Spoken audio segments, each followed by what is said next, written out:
Happy Sunday. For the past 2 weeks, we've talked about everything along the spectrum when it comes to passwords. The next step in this is figuring out how many, if any, of those passwords that you already have has been exposed to the public in a data breach that happened in the past. And you can do this 2 ways. The first way is going to a website called, or wherever I'm going to put it, haveibeenpwned.com. On this website, you can type in your email address or your phone number, and it'll tell you if your data has been exposed in a breach or not. Once you type in your phone number or your email address, it'll give you specific details about the breach, such as when it happened and which type of data has been exposed, such as your phone number, your email address, your password, things of that nature.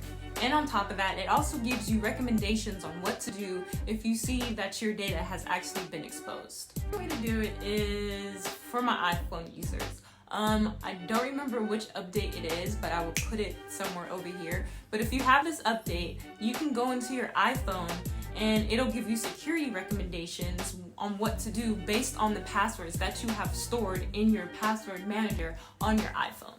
But if you follow the instructions that I'm going to put here and you have it turned off, please turn this on. It'll be very handy for you. But on top of that, it has high priority and it has regular priority. And within those, it'll tell you the passwords that you've been reusing, because we're not reusing passwords. It'll tell you when you have weak passwords that shouldn't be there anymore because you watched my video, we changed that. And it will tell you, one second, where they at though? If your password or your data has been leaked based on breaches that it has found in the past. One thing that I really like doing it this way that I find is very convenient is that you can change your password. Like, you just click the button, change your password, and it takes you to a website to actually change the password, because who wants to go in there and actually go on the website and go through that whole 9 yards when you can just do it from there? It's really convenient. And another cool thing that you can do is you can turn on verification codes from right there. Again, that's very convenient because we live in 2021 and everybody wants everything to be convenient.